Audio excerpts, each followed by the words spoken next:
So I was watching a Laci Green video. Whoa, whoa, whoa, whoa, whoa. Don't judge. Don't judge. At any rate, it was about sexual objectification.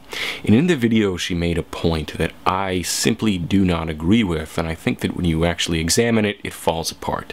She said that we, and by we, I take it she means society, do not require men to look a certain way in order to be taken seriously. Now, I'm not one of those people who tries to argue that men has it worse, or moans about what about men's problems, but this is just not true. And I think that when you examine it, you see that it's not the case. So, first of all, being taken seriously is highly context dependent. But even in a general sense of society, even examining the media and media images of men and masculinity, the general picture is that you need to be a clean-cut, white, heterosexual male, dressed in a way that is masculine and, well-groomed, and present yourself, and all. There's all sorts of subtle ways about how you're supposed to present yourself as a male to be taken seriously. And in these sorts of discussions, again, I'm not the sort of person that says men have it worse, but what I will point out is that the intricacies of being a male and masculinity are often ignored, dismissed, glossed over, or taken for granted. You're a male, boom, you're automatically taken seriously. Well, that's really not the case. And a lot of these people who argue about the status of men in society and men's problems, they realize it's not the case too. So it really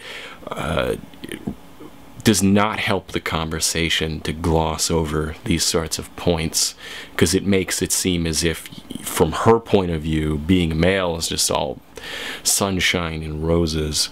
Interestingly, I was talking to a subscriber on Facebook who said that he showed my video to one of his friends, and their friend's comment was basically to the effect of that if I changed my appearance, that I would be taken more seriously and get more views.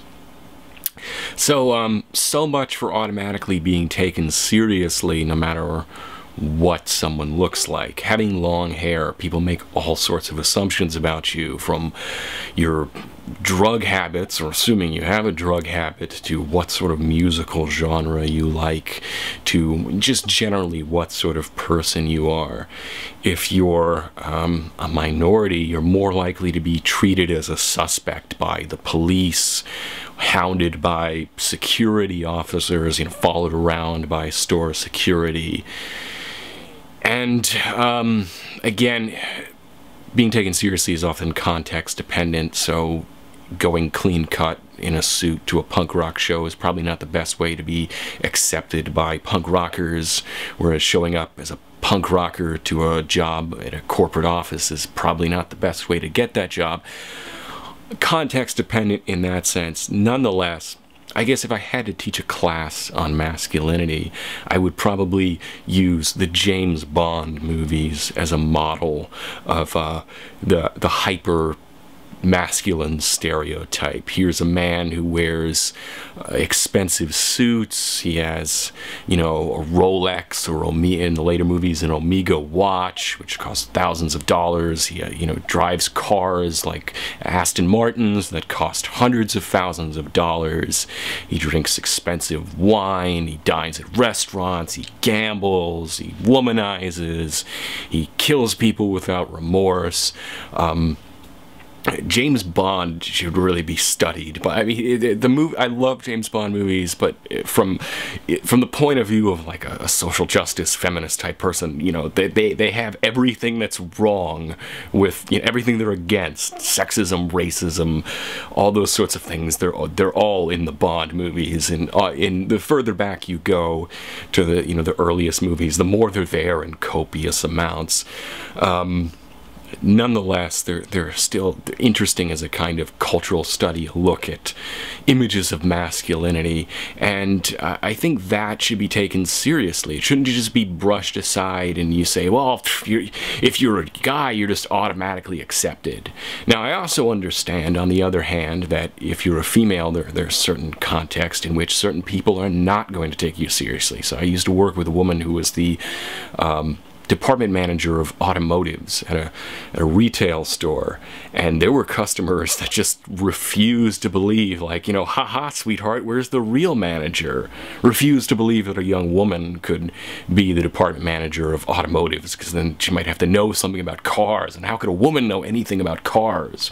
You know, I could go on and on with other examples of how women are just automatically assumed to be incompetent in certain areas. I understand that, but at the same time, you're not just automatically taken seriously as a man. You have to factor in other things about personal appearance, about race, about sexual orientation, about social status. And I know that the more I don't even know what to, there are plenty of people that, you know, use this term intersectionality and understand that it's just not simply about being a certain category like male or female, that there's all these other factors that determine how you're responded to and what sort of assumptions people make about you and whether or not you're granted acceptance or taken seriously on the basis of your appearance. And they're just breaking it down to the categories of, like, women struggle to be accepted because of objectification, men are automatically taken seriously. That is an oversimplification that really doesn't hold. So acknowledging that, I think, helps open the discussion wider than this sort of bickering about, you know, what about men's problems? So no more rambling, just some thoughts on the issue. Have a nice whatever time it is later.